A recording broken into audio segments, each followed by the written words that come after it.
I'll click start recording. And let's get right on into it. Let's go to where we left off. I'll eventually need to open this. So let me open it now. Whee! All right. So the last thing that we were talking about was Fibonacci. We noticed that it was a recursive problem calculating the nth Fibonacci number. You have two that you need to start with, right? 0 and 1 are your first two Fibonacci numbers. And then after that, those are your base cases. After that, this formula applies. You always have like a 1 before Fibonacci number and a 2 before Fibonacci number. That's how you make the next one, right? This Fibonacci number 4 was made by adding the previous two together, right? So this became a recursive case, and that works most of the time, except for those smaller cases where you don't have 2 before or 1 before. You can't make those recursive calls, okay? So let me bring this code back into today. Localhost. Give me a second.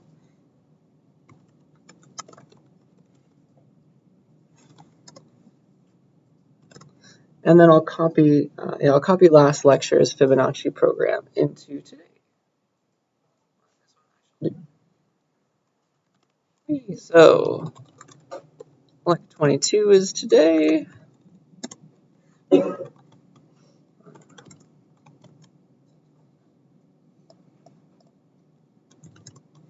let's copy last lecture's fib.cbp into the current folder. So remember, what was going on here is the implementation of all that fun stuff. And I tried to call fib of 100, and I told you it would take way too long, right?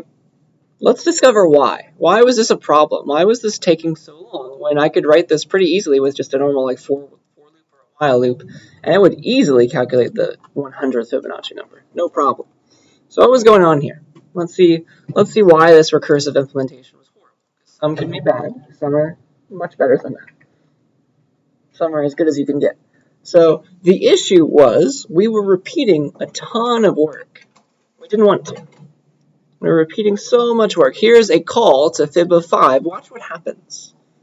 Remember the recursive rules. Fib of 5 is going to ask for fib of 4 and fib of 3 so that I can add those together, right? So fib of 5 is going to ask for fib of 4. It'll go off and compute that. And then it'll also ask for fib of 3. Go off and compute that. But these two are both, again, recursive cases. They will themselves go off and call. Fib 4 is going to call, hey, what's fib 3? What's fib 2? I need to add those together. And here is the main problem that's going to become extra apparent. Here are two separate calls to fib of 3. I'm duplicating work. You see that? That's silly. Fib of 3, again, recursive case, is going to ask for fib of 2 and fib of 1. What are the two previous Fibonacci numbers before 3? So I can add them together. Fib of 2 is going to ask for what's fib of 1, because it's in the recursive case. Fib of 1 plus fib of 0. What in the world are those? And these are finally base cases. These can be just immediately returned, and they can compute what they need to compute. Fib of 2 is again going to call fib of 1 and fib of 0. Do you see what's going on here? Fib of 3 is going to call fib of 2, fib of 1, add those together. Fib of 2 is going to call fib of 1 and fib of 0, add those together. What? So there's a ton of duplicated effort. There's a lot of repetition going on. Look at how many times I have to get down and calculate fib of 0. A bunch of times. Fib of 1, a bunch of times. Crazy. Why? That's no fun. And also, if we zoom out a little bit, here is the call to fib of 3 over here. I duplicate that entire chain of calls over here. See that? I'm doing so much extra work. I'm essentially doubling my work. And then here's like the call to fib of 2. Look at where it appears. It appears here, here, over here. That's just silly. Okay? So there's a lot of repetition going on, and you can essentially see that like here's a call to fib of 4, and then here's an upper call to fib of 5. Fib of 5 is about twice as much work as fib of 4. You see how it's like it has to have another side to it? That's about as big. So fib of n plus 1 is like double as hard to compute as fib of n, and this constant doubling is the reason why fib of 100 is just never going to complete until we're long dead. Okay. Are there any questions about that? So it goes off and it goes and tries to compute different answers, but those answers pop up again. Like fib of 4 is going to eventually ask for fib of 3. Though fib of 5 also needs fib of 3. Do we see the duplication? Do we see how it's arising? That is unfortunate, and that is the reason why it's so slow. It's that work repetition. So there's a way to solve it. We'll talk about that in either CSCI 41 or CSCI 26, something like that. But this is a problem for now. Very, very easy once you get used to recursion. It's a very, very easy solution to solve for the nth Fibonacci number, but it's inefficient. Okay? We will deal with efficiency for sure in 41. Maybe not this particular problem though. Okay? Are we good to keep going? I have a much simpler example next of recursion, just to get us back in the swing. So here is my next example. Let's print all the numbers from 1 to n in order where the user gives us n, right? So here's the function declaration, print from 1 to, and then the user gives us some n value. So for example, if we say print from 1 to, and we give it 5, it's supposed to, on the screen, thanks for joining my Zoom, 1, 2, 3, 4, 5. That's what it's supposed to do, and we're going to do this recursively. I think you know how it works iteratively. We're going to do it recursively now. All right, so let's break this down into a base case and a recursive case. All right, the recursive case is easiest, I would say. Can you find the smaller print from 1 to work inside of this? I can print from 1 to 5. I can just as easily print from 1 to 4. Do you see how that smaller printing appears inside of the bigger printing? There's print from 1 to 4 living inside of print from 1 to 5. And that is how we can break it down. That's a recursive problem. So in the recursive case, just recursively print from 1 to n minus 1. And the magic of recursion lets us just assume this is going to work. Just call print from 1 to n minus 1. Just assume that works. As long as you build up the final answer with the fancy math that I showed you last time, it really will work. Assume this works. It'll eventually get down to the base case and build itself up. So you need to print from 1 to n minus 1 first, and then the last thing that hasn't been done is printing your 5. There's the 5, got to print that too. Okay, so then you print your n, and that is your recursive case. That's beautiful. And then eventually you're going to get down so small, right? You're trying to print from 1 to 5, 1, 2, 3, 4, 5. There's printing from 1 to 4. It's going to call print from 1 to 3 first, which is going to call print from 1 to 2 first, which is going to call print from 1 to 1 first. That's a potential base case. You can just print 1. Or you can go further than that and print from 1 to 0, which is super easy because there are no numbers between 1 and 0 in that order. So in the base case, if you set n equals 0 to be your base case, then you can just do nothing when you notice that n is 0. That's beautiful. We like easy things. So let's do it that way. Our base case is when n is 0, we're trying to print from 1 to 0 in order. There's nothing to print. Okay? So that's going to be our program. And let me put this in a file. I'm going to do a different one too, so I'll call this a general name. Let's call it recursive printing. .cdp. So I'd like to call it like this, print from 1 to 5. And let's go and make that function now. Here it is, print from 1 to 2. And, all right, we have to determine whether or not we're in the base case or the recursive case. Oops. We're in the base case if n is 0, otherwise we're in the recursive case. So if n is 0, we're in the base case. Base case, we don't do anything at all, do nothing. You can return immediately, you can just say return, or you can just have an empty body, that's fine. Else, we're in the recursive case. And so the order of things to do was, okay, I need 1 through 4 to appear before the 5, so let's recursively, we notice we need to print from 1 to 4 first. That's a call to ourselves. Recursively print from 1 to n minus 1. Recursively print from 1 minus 1, and assume that works. The last thing to do is we were trying to print from 1 to n. We forgot the n. So add that. Print n2 right after it. Okay? So print from 1 to n minus 1. Assume that works, and it's going to correctly print from 1 to n minus 1. Then we'll print our n, which is just like cout n, and a new line, I guess. And together, the base case plus the recursive case, the base case isn't really doing much, but together they will print from 1 to 5.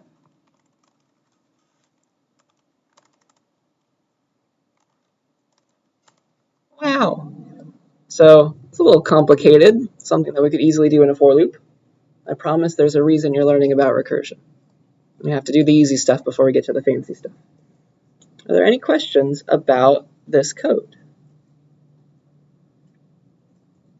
So I have a diagram. I'll show you that. Let's watch it work together. Just in case this is still a little confusing, and I assume it is. I was not very good at recursion after my CSCI 40 class. I want you to be better than I was, though.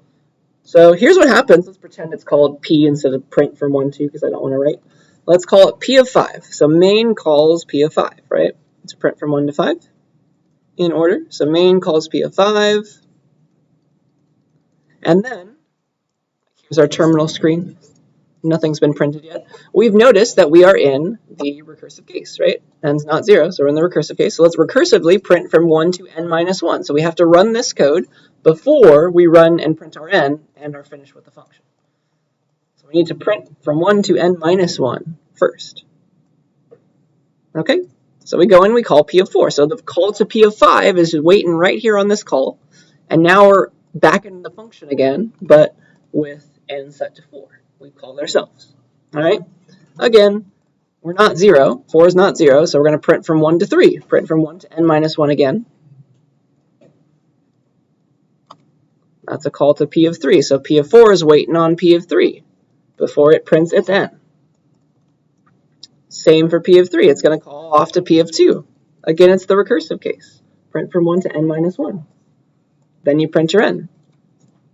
Finally, or almost finally, P of 2, again, it's in the recursive case. It's not 0, so 2 is not 0. So, okay, print from 1 to 1. N minus 1 in this case is 1. Let's call P of 1. And then finally, P of 1 calls P of 0. Let's print from 1 to 0 in order. That's finally going to hit the base case. So all of these calls, except for the last one, were waiting on this line with n set to like 1, 2, 3, 4, and 5. They were all waiting. All those calls are waiting at the same time on somebody above them. All right, and now finally we can unwind this. P of 0 gets called, and it's like, all right, I need to print from 1 to 0 in order. Here I am, base case, do nothing. It's finished. It can immediately return back, like the entire if else is over. It returns back to whoever called it. Its work is done. And then this is where the magic happens. P of 1 was like, all right, I was waiting to print from 1 to 0. It's done. It just returned back to me. Let me print my 1 now. Cout n. My n is 1 now, because I'm P of 1, right? That's my n. So it prints 1. And then it's like, I'm done. And then it was P of 2 who was sitting right here, waiting for P of 1 to finish. It just did. It printed from 1 to 1 successfully. Now it's time to print our 2. So P of 2 prints its 2. Now it's done. P of 3 was waiting on P of 2 right here, right? To print from 1 to 2. It finished that. Now it's ready to print its 3. 3, and it's really going to build up the right answer. Now it's done. It can return back. P of 4 was sitting right here to print from 1 to 3. It's waiting on that recursive call. Now it's done. It can print its 4. P of 4 returns back to whoever called it, which was P of 5, waiting on P of 4. Print from 1 to 4. Finished. Now we can print our 5. Now it's done. Now we have successfully printed from 1 to 5. Does that make more sense why it worked? It's building itself back up after it gets down to the base case. Are there any questions about that?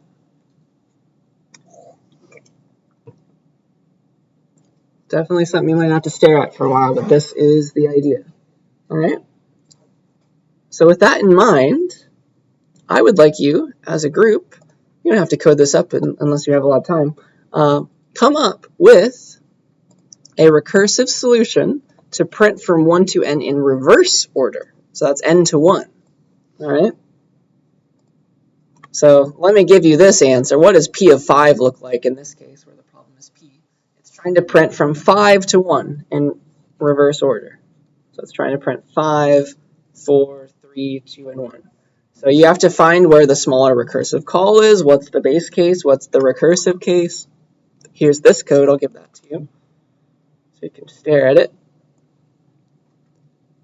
But at least in English, as a group, figure out what's going to be the base case, what's going to be the recursive case, how will you implement this?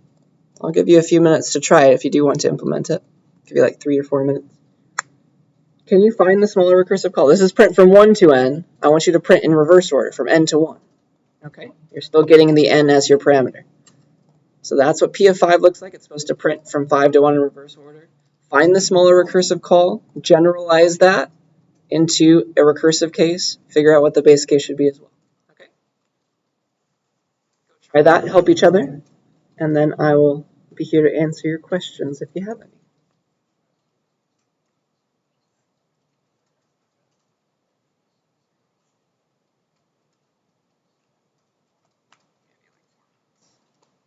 Try to implement it if you can.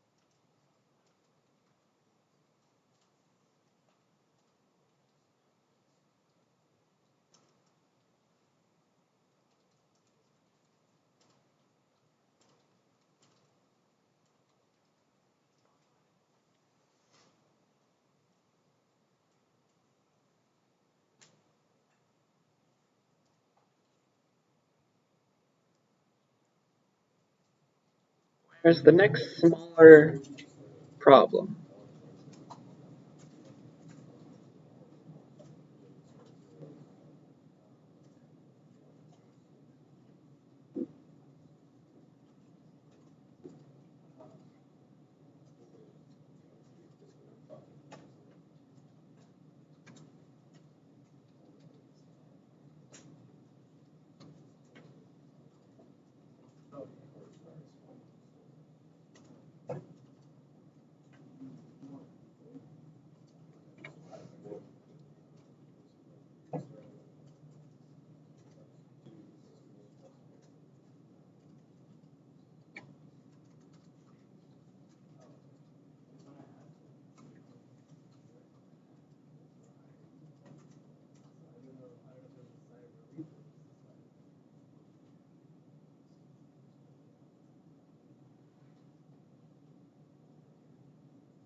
Take about another minute to try it.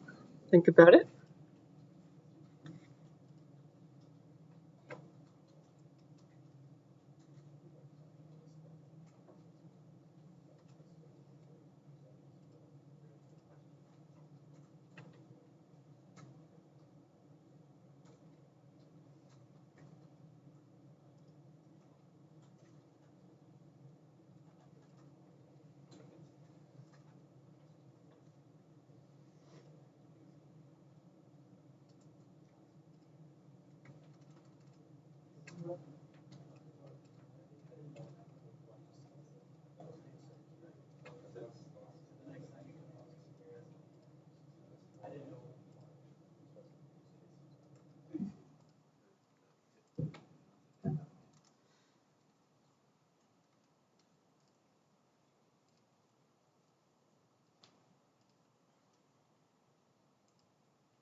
All right, let's come back and talk about it now.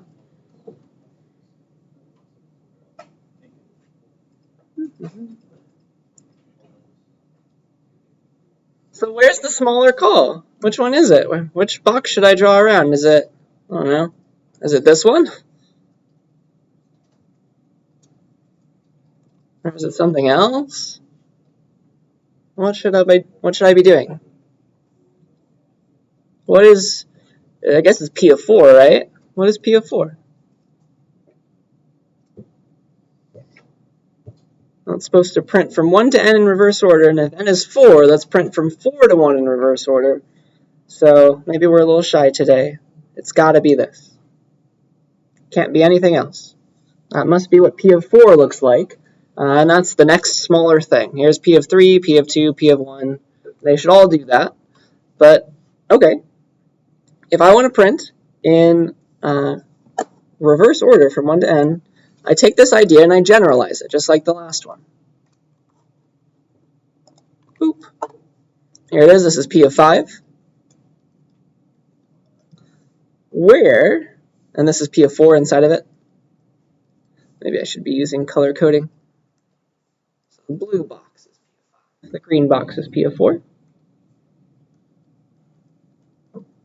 So in the recursive case, that means, interesting, when do I make this recursive call? When do I call P of 4 to print from 4 to 1? It's after I've printed the 5 first. Does that make sense? The 5 must appear in the output first. P of 4 has no control over the 5. It's supposed to print from 4 to 1 in reverse order. That means I better print n first. Print my n. That's my 5 in this case. And then I want to call P of 4 to recursively print from n minus 1 to 1. That's the recursive case, if you generalize that to n's instead of 5's.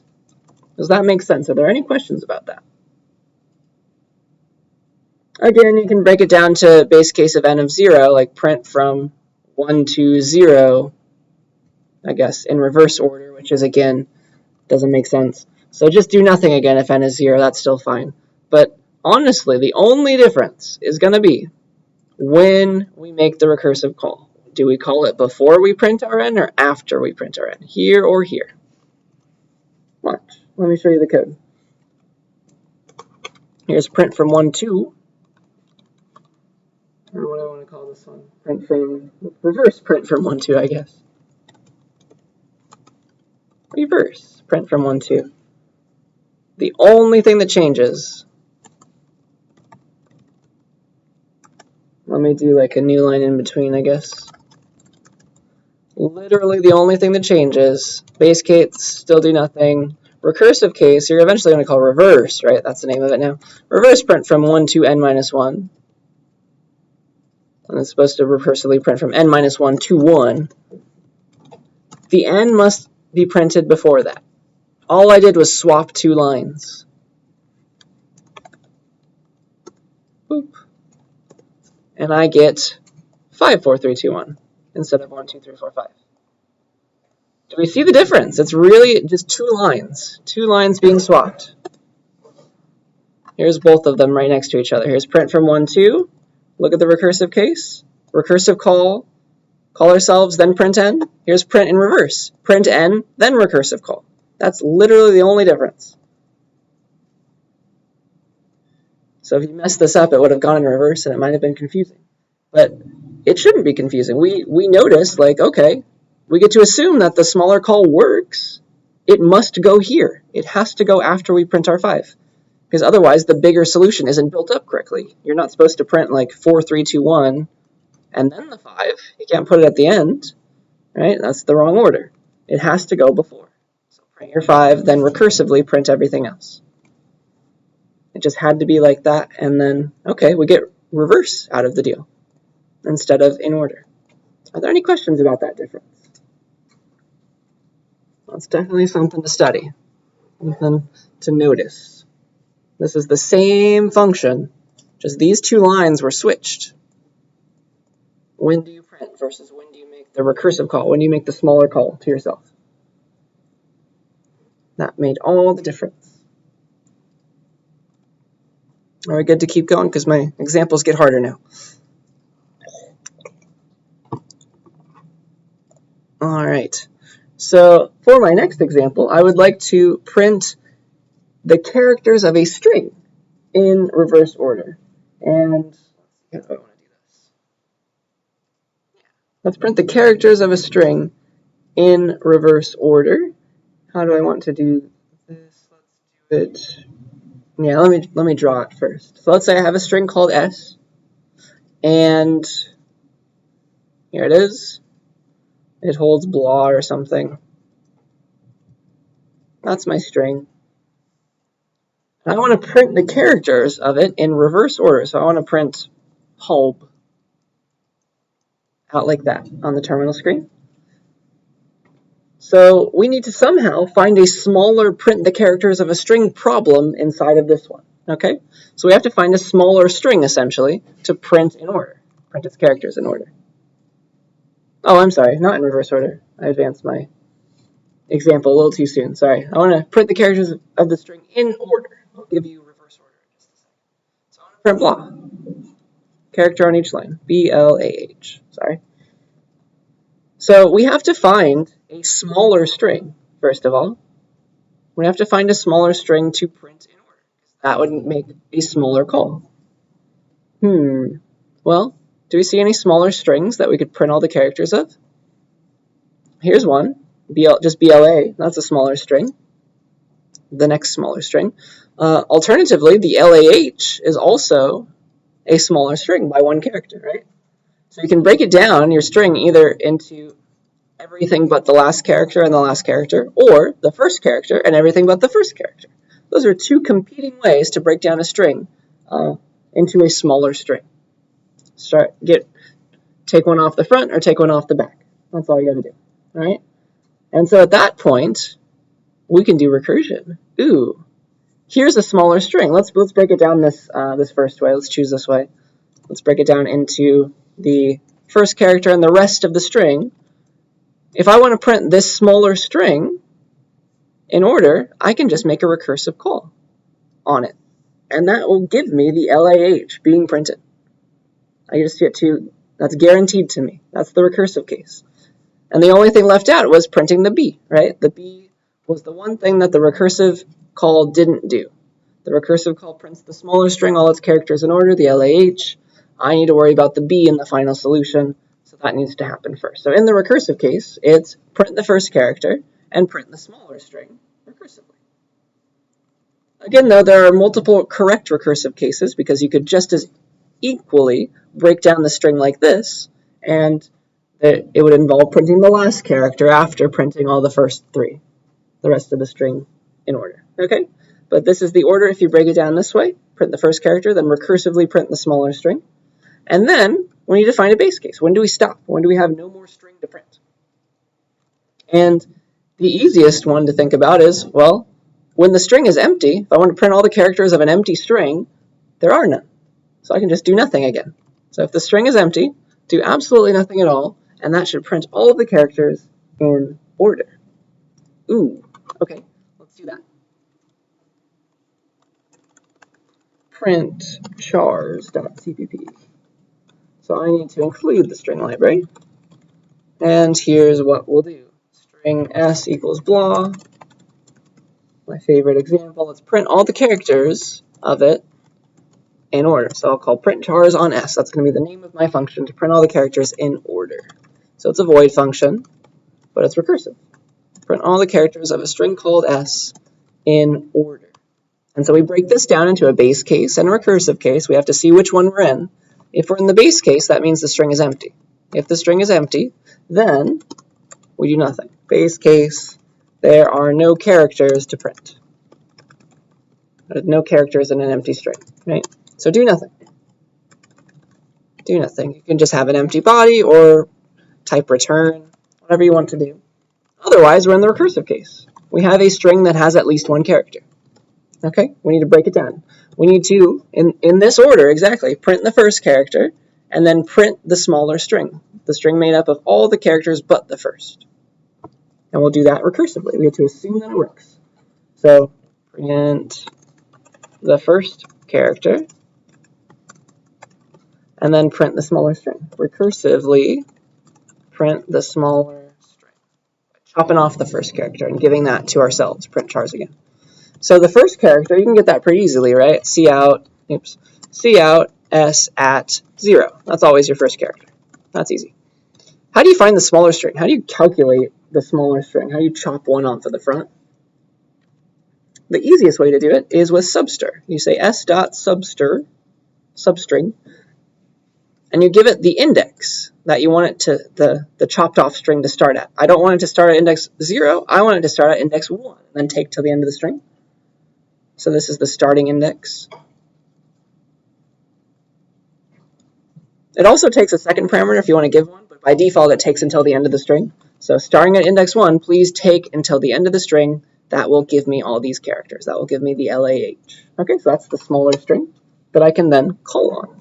Recursively print the smaller string. So call ourselves, print chars on s.subster starting at 1.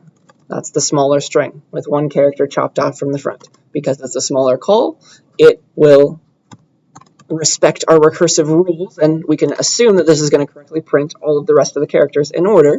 As long as we correctly print the first character before that and build up the final answer to the bigger problem, it will be correct.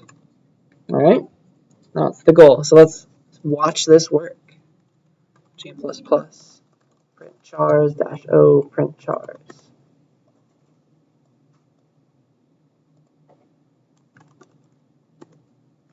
Then I get my BLAH in order.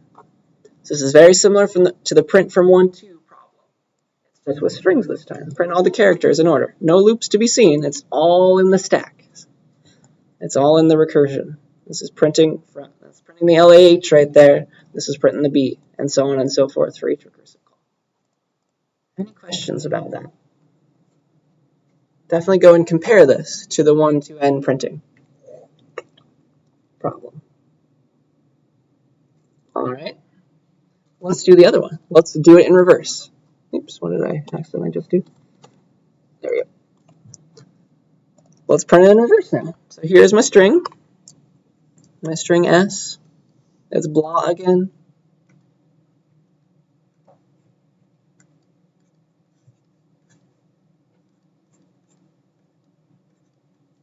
And I want to print it in reverse. So I want to print hold. I will chop the string down into the first character and the rest of the string. There's my smaller string that I can call myself on.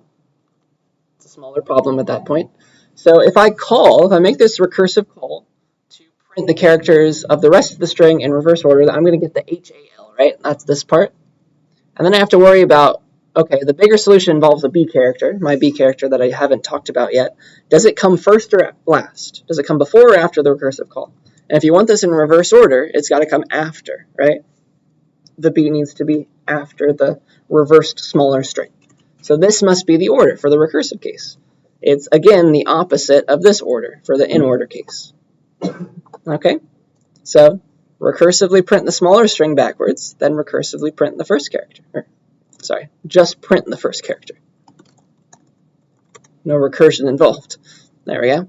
Recursively print the smaller string backwards, then print the first character.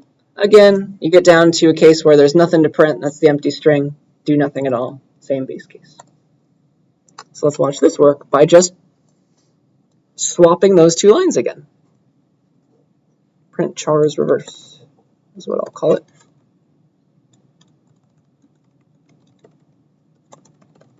So I'm given a string, I would like to print it in reverse order.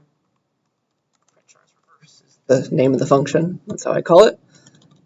And all you got to do is swap it. So they print the smaller string in reverse. That needs to happen first. There we go. Compile. Run. Oh, sorry. I need to call this function. Excuse me. Let's do that.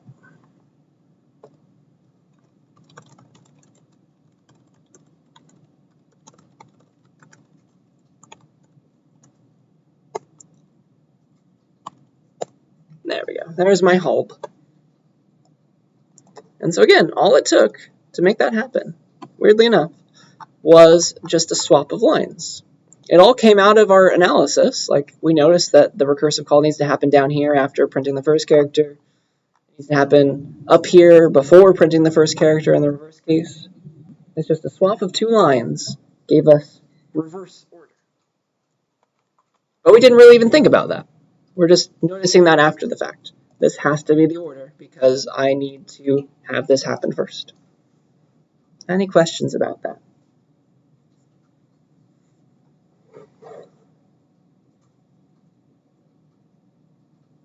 Dun, dun, dun.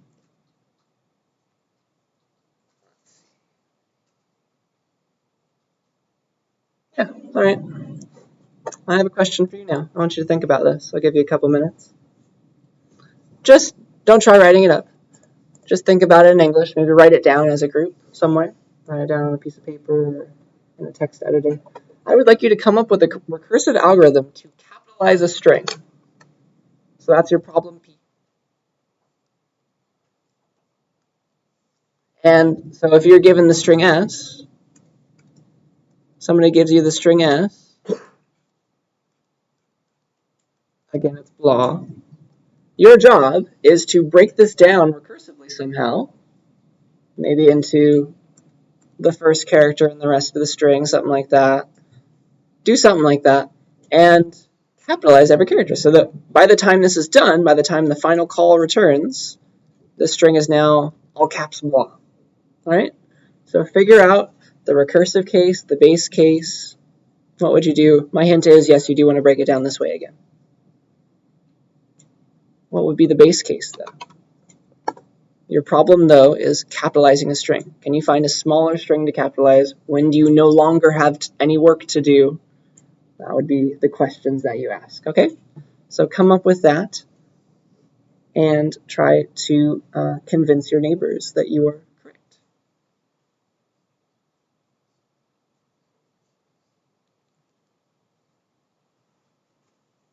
Can't use any loops, only recursive calls.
All right, that is my timer.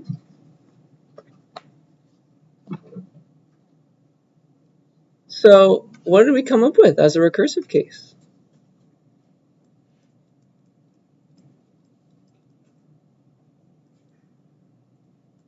Any brave souls willing to share?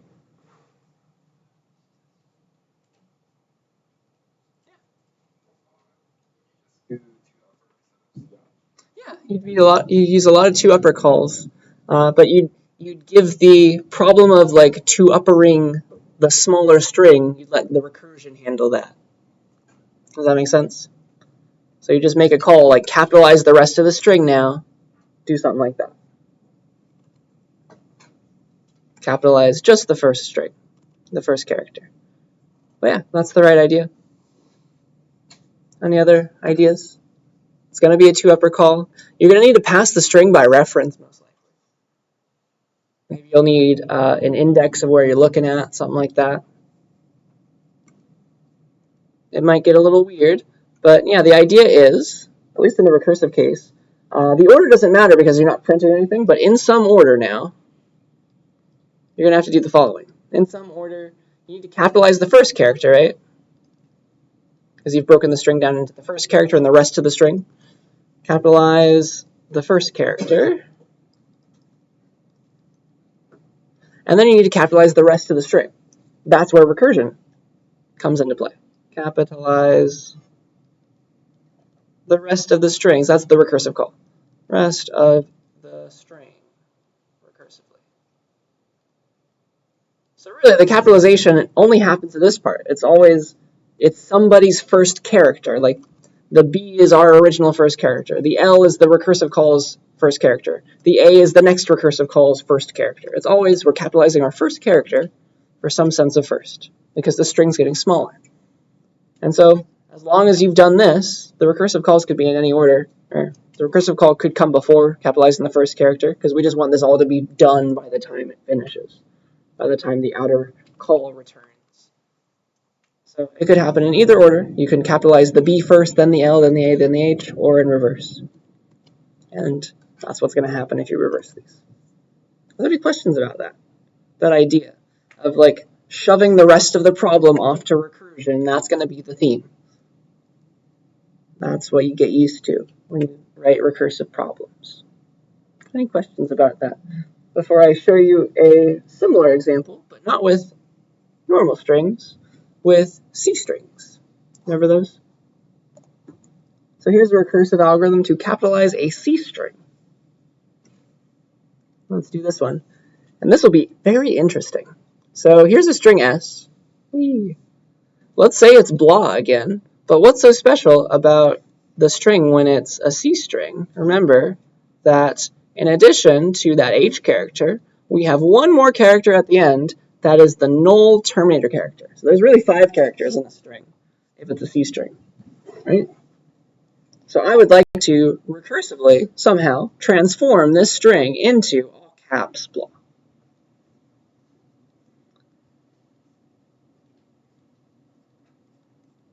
Oops.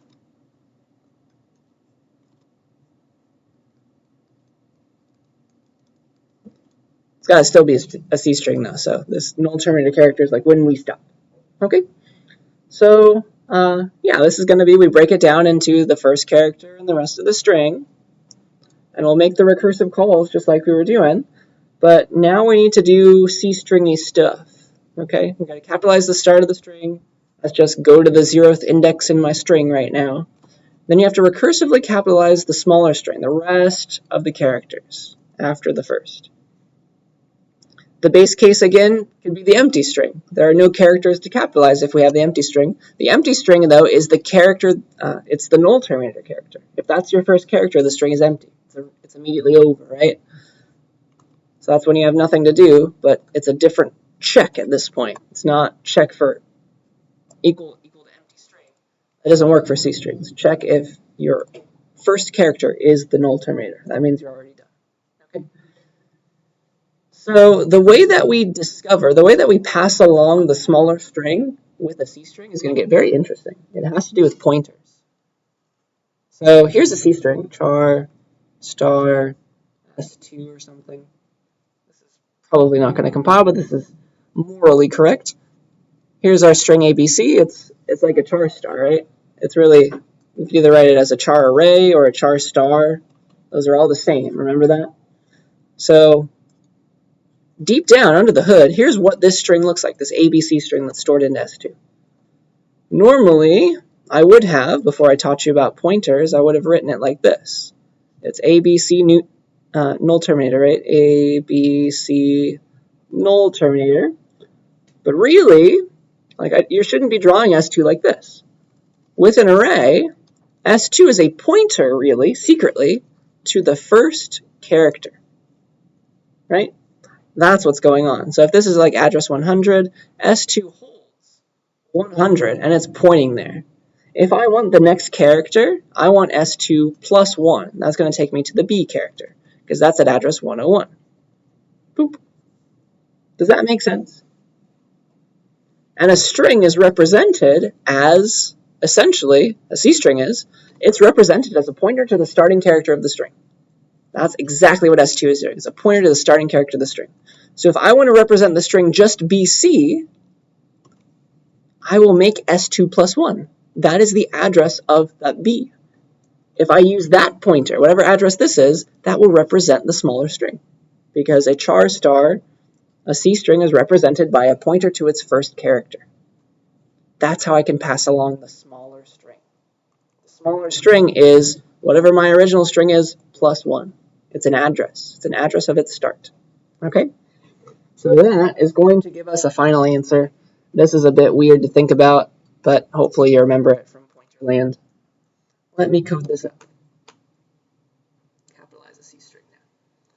So, capitalize. Alright, so I'm going to need C stringy stuff, C string. I'm going to need CC type, so I can use like 2 upper. And here's my string. C string, char S, bracket, bracket, blah again, of course. And I want to call capitalize. Capitalize on the string S, right? And then I want to see out S, because it should be changed at that point. And now we got to go and implement this capitalize function. It's a recursive function. It just does something, so it's a void recursive function, capitalize. It takes a C string, which is a char star. That is the type of S. If I just say S by itself, that is a char star. It's a pointer to the first character in the C string. Okay? That's totally valid to do. And so now, here's my base case recursive case. If I'm in the base case, I have an empty string and I have nothing to do. There's nothing to be capitalized, no strings. So I can check if, like, stir of 0, if that's equal to the null terminator character. But I can also make this easier for someone who's reading my code, include the C string library, and just use strlen. If strlen of stir, if the length of that string is 0, then do nothing. Base case, do nothing. Else, then we're in the recursive case. In some order, I need to capitalize the first character in this string. That's S of 0, or stir of 0. So stir of 0 equals 2 upper stir of 0. That's going to capitalize the first character, if I can get there. Let's capitalize the first character, and then we want to recursively capitalize the rest of the string, the smaller string now. The rest of the string after the first character. The smaller string, for example, this BC, is represented by the original string pointer plus 1. It's 1 over. So the smaller string to capitalize, when I call capitalize, is stir plus 1. That's the address of the smaller string, because every string is represented as a pointer to its beginning. I want to go 1 after my current string. That's a pointer, like its start now is the next character. If it's blah, it's the L. That's the next character. That's the address of the next character, and that represents the string. Okay? So maybe go back to the pointers slides for more information on how that works. But that's going to do the right thing. Capitalize. Capitalize. So that'll change the string. We're setting things. And then we're printing S again. Cout knows how to print C strings. And so it's going to print it all until the null terminator character. And we get all caps blah, it's yelling at us.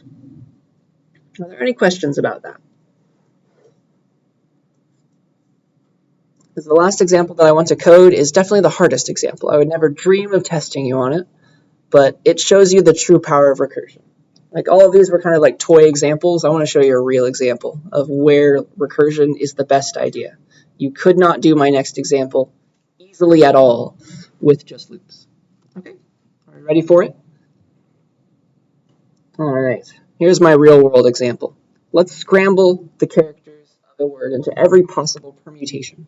This is going to be the name of the declaration of our function. It's going to give back a vector of strings. It's all the permutations of a string S. So for example, if I ask for all the permutations of the string ABC, I would like to give back a vector that looks like this. All the different permutations of characters. So a bunch of strings. So ABC is definitely a valid permutation. It could also be a CB. That's a valid permutation of the characters. Or B could come first. It could be BAC, BCA, or C could come first. That's actually going to be part of the recursive definition. CAB or CBA. Those are the 6 permutations. Size 3, so 3 factorial, if we remember that from math. Those are the 6 permutations of the string ABC, and it is absolutely non-trivial to come up with a non-recursive solution to this. Okay? Recursion is the way to go for this example. Okay? So we're going to give back a vector of all the different permutations of all the characters, and this is a recursive problem. So we have to find where in the world is a smaller word scrambling problem. It is hard to see, so let me show it to you. Here it is. You're going to break down this problem into, all right, here is my original string I want to permute all the characters of. The way to break this down is pick which character comes first. Either the A comes first, or the B comes first, or the C comes first. Try all those possibilities. And then you have a smaller string to permute. Then you have the BC. It could be permuted into BC or CB. Do you see that? That's a smaller string permutation. If you pick B to start, you have A and C left. A and C, permute those, it's either AC or CA. If you pick C to come first, you have A and B left. That's a smaller string to permute. It could have been AB in that order or BA. Do you see that? Any questions about that? That's definitely not an easy thing to notice, but it's going to allow the recursion to work. That's how we're going to break down our problem. Pick the starting character, permute the rest of the string. Okay? And the base case is going to be, like, when is there nothing to scramble? That could be the empty string. If I ask for all the permutations of all the characters in the empty string, I'll just give back a vector that contains the empty string. There's one permutation of all the characters in the empty string. It's just that empty string all over again. No permutation involved. Okay? So that's going to be the base case. It's just return a vector containing the empty string. But the recursive case is this. Pick your starting character, and you have to try all of them. A, B, or C. At that point, you have smaller strings. You have the BC to permute, you have the AC to permute, or you have the AB to permute. Get back the vector of all of their permutations. So like I get a vector of BC and CB, plop A in front of those. I get back a vector of AC and CA, plop B in front of those. That's a permutation of the original string. Okay? Build up your result vector by adding the starting character to every result string. And so, yeah, here's the idea. Let's do it. Let's pretend we're in the middle of this. We choose A as our starting character. Again, we have to try them all. But let's choose A first. And then you end up scrambling, recursively. Scramble the BC string. That's the rest of the string. All those characters. That'll give us back, right, the strings BC. Gives us a vector. BC and CB. And then we plop A at the front of both of those. So we add to our result ABC and ACB. And you do that for the B first and the C first as well. But this is a recursive problem.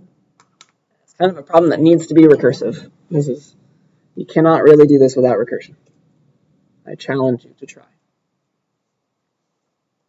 All right, so here it is. Let's do it. It's going to be a longer example, but it is the finale. Scramble.cbb. So I am going to be using real string, and vectors. I like to, the function's going to look like this, vector of string, perm, given a string. Just, come on. Here's the declaration. We're going to be implementing this. And then here is how I'm going to call it now. So I'm going to make a vector of string called v. I'm going to ask for the perms of my ABC. And then it's going to compute all the different permutations, all the different strings of all those characters. And so let's go through all of them for string reference s in v, see out that particular permutation, and be done. All right, so that's how I'm going to call it. That's how I'm going to use it. It's giving me back a vector of strings. Let's implement it now. Again, I would never dream of testing you on this, but this is a real example. All right, so we're either in the base case or the recursive case, as usual. If we're in the base case, we have an empty string. There's nothing to permute. If s is the empty string, then we need to return, this is the base case. Base case, the result is, let's spell it out, vector of string, we need to give back that. It's called result. Let's set it to be a vector containing just the empty string. That's me permuting all the characters in the empty string. There's just one permutation, it's the original string. Return result. So that's my base case. Otherwise, I'm in the recursive case. I again have a vector of strings called result, why not, that I'm going to eventually build up and give back, return result, return result. And then the magic happens in between, okay? So I have to do this process, pick a starting character, recursively scramble the rest, add them to my result vector. So try every character and scramble the remaining characters. I'll use this as an example. Let's pretend we're picking A right now. So I need to try every character as the start. And for a reason, I'm going to use the index. So for int I is 0, I is less than, s.size, I++. This will give me the index of the starting character. It'll be, when I is 0, it'll give me the A. When I is 1, it'll give me the B, for example. So char, starting char, this is the one I'm picking out. I got to try them all. Right now, it's s at I. For the first time, it's going to be the A. I'm picking the A to start with. That'll be my starting char. All right? Then I need to get the remaining characters. I need to break this down into the starting character and the remaining characters. So like if I picked B, I need to somehow chop the B out of ABC and make AC, because that's the rest of the characters. So I need to calculate the remaining characters. That's a smaller string. Remaining chars. I'll start at that at the full string s. And then I need to erase the one that I made the starting character. There's an erase function for that. So remaining chars dot erase at that index I one character. That will remove the one that I just picked out to be my starting character. So for example, if I picked A to be my starting character, that will chop off the A from this string and just give me BC. So I can recursively call scramble on just BC. All right, please yell at me if you have any questions. This is a bit complicated though. All right, so this is the smaller string. Removes the starting char, whichever one I'm picking just now. Then I need to permute all the characters in that smaller string. So for example, I've just calculated BC. I need to scramble BC to get all the orderings of that. So I can add A to the front of it. So I need a vector of strings. That's what the recursive call is going to give me back, right? Vector of strings, smaller string perms. So I'm going to call perms on those remaining characters. That's a smaller string. I get to assume that this gives me back the correct permutations of all of those characters in the smaller string. And then, once I have that, once I have my BC and CB, for example, I picked out A, I need to plop that at the front of everything in that smaller result. And that's part of my bigger result at that point.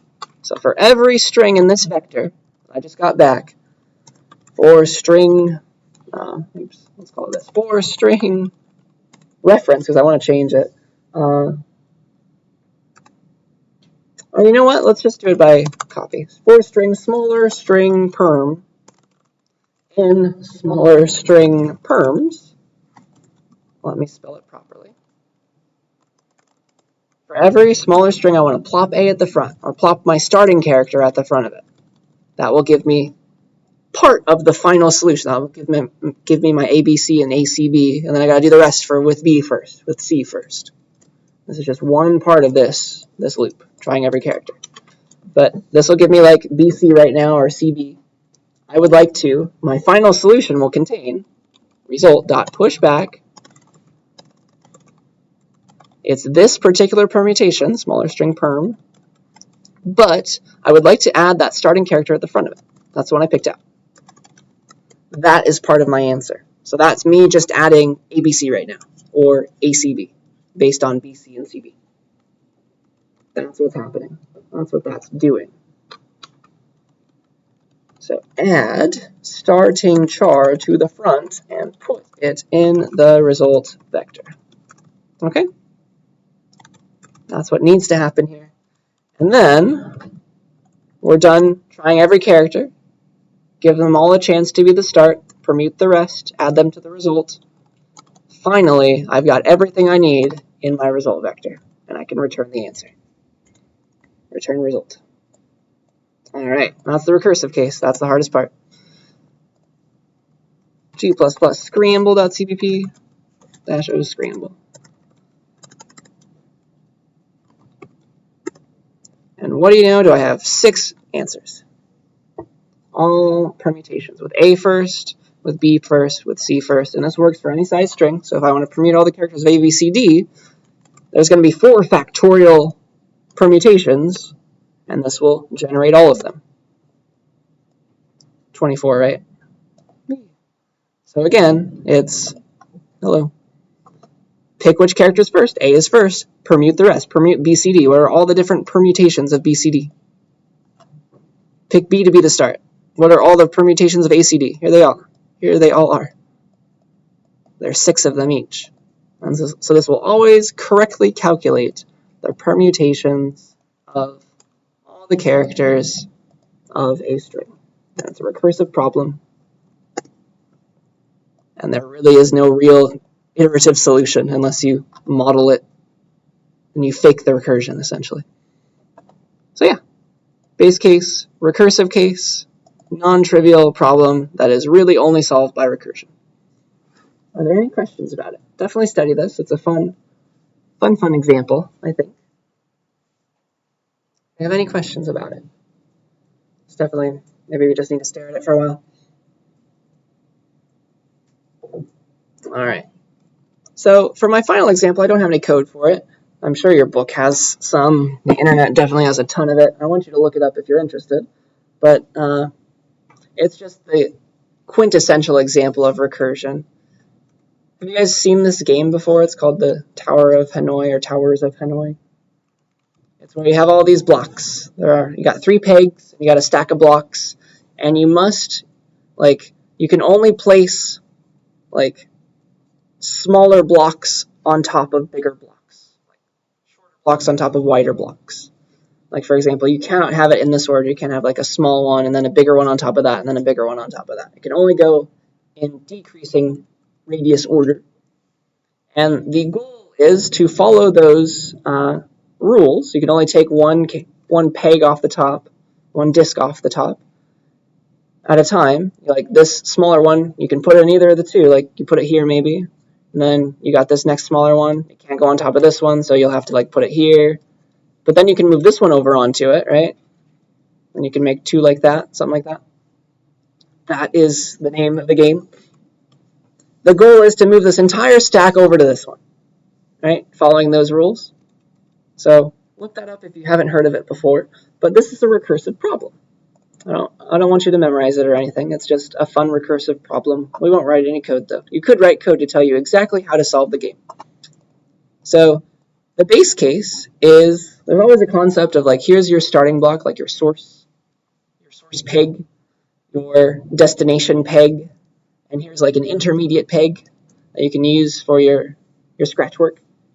We want to move this entire source block all the way over to the destination peg using the intermediate peg for scratch work. Okay? The base case is, if you want to move the smallest disk, it can always go on top of anything. It's the smallest. So you can always move the smallest disk anywhere you want. That's the base case for the recursion. In the recursive case, though, here is the magic. In the recursive case, you just have to find a smaller Tower of Hanoi problem, and here it is. Consider the game without the largest disk at the bottom. Consider every other disk but the biggest one at the bottom. You can recursively move this entire stack to the intermediate peg. Boop. with recursion. So that will move the smaller stack except for the last one, right? And we'll bring them all over into the intermediate peg. And then at that point, this biggest disk is left alone. Oh, goody, low system resources. Thank you, Zoom. Then you can move this biggest disk over to the smallest, over to the destination, because there's nothing left there. There's nothing on top of it anymore. And so now this entire stack is empty, and you have this next smaller disk and this bigger one. And you can, again, recursively move all of this onto that biggest disk, onto the biggest disk in the destination peg, using the source disk as the source peg as the intermediate this time. So that's the recursion. Recursively move the one smaller stack of disks from the start to the intermediate peg, using the destination peg as the intermediate. Move the biggest disk to the destination peg. It's alone now, and then recursively move that smaller stack to the top of the destination peg. That is the idea. I'm sure your book has a fun example of it, fun animation, or the internet has a million animations of this particular problem. But it is like a very standard example that a lot of people give when they're introducing recursion. And so I just want you to understand the gist of it. Hopefully that made enough sense. Look into it if you are interested. At least now you've heard of it. Any questions about that or anything else that we talked about in these slides? Because the last thing, my last job for the day, is to introduce your Lab 8. So I'll introduce that early for once on a Tuesday because we have a midterm. So if you want to start early, you can. This will be due week 14. So there, you got time. The other one too. But if you'd like to get started early, you can. This one is about files. Reading files. I have made a library for you to just use. It shouldn't be too bad. Files were never too bad. But here are the files in the lab. Let's go over them. CSCI 40 Lab 8. Here they are. Lots of text files. Not a lot of CPP files. So, yeah. My first project for you, my first example, your first piece of this lab is going to be make a word counting program. So you're going to implement countwords.cpp. It's going to take command line arguments. It's going to take the name of a file. That's going to be the first one. And then the word that you'd like to count inside of it. And capitalization doesn't matter. You're going to normalize that in a second. But you take the name of the file and you take the word that you want to search for. And it's your job to go through every single word in the file, like remove punctuation and stuff. I'll talk about that. And then count how many times you see this target character. So apparently thou in Shakespeare appears 5,485 times. Here's the in thine, a little bit less. So that is what you will implement, a word counting program for an arbitrary word that the user wants counted. And you're going to make sure to lowercase everything, remove punctuation and stuff like that. So counting all caps D is essentially the same as counting lowercase d. That's what you're going to make sure of. So that's your count words program. Remember to use the command line arguments, so argc and argv. You have to open the file in argv1. It's going to be an IF string because you're reading it. You have to figure out what string you're searching for. It's going to be an argv2, and then start counting. Here's your counter variable. Keep on using that. Look for this string to search for inside of the file that you're opening from argv1. And then you will output how many times you found it. So it's your job to loop through the file, look at every word, count it. But what I'd like you to do, though, every time you have a new word to look at or you have that original word that you want to search for, I'd like you to fix it. I'd like you to normalize it in a certain way. So this is a function. You can use this function or you can like hard code it in the main function if you'd like. But I encourage you to call this on your string by reference. So this function, if you choose to implement it, it will definitely help you. Have it take a string and get rid of every non-alphabetic character, and also lowercase everything as well. So like convert the period, exclamation point the, all caps the, zero the with weird capitalization. Convert those all to just the. So those all count if the user is searching for how many times does the word the appear. Does that make sense? Because it might appear at the end of a sentence, and you want to count it. There will be a period involved at that point, or maybe some other punctuation. want to get rid of them. So all of these you should transform into the. You'll use CC type for that, like is alpha too lower. Make sure to also like lowercase it.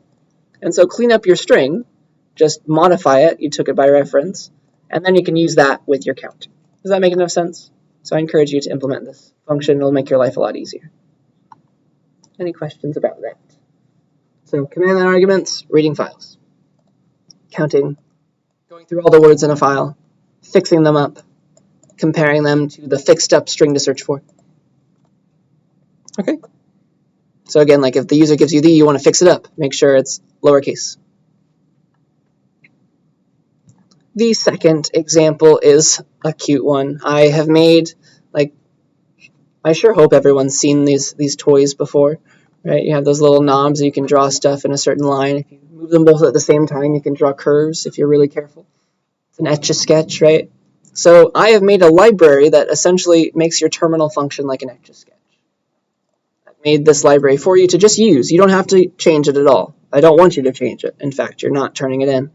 Use this library based on a file that's commanding you how to turn your Etch-a-Sketch knobs, right? So here's the library, etch-a-sketch.h. Honestly, you don't even need to look at the CPP file if you don't want to. This is just a library. It's for you. So here is a constructor.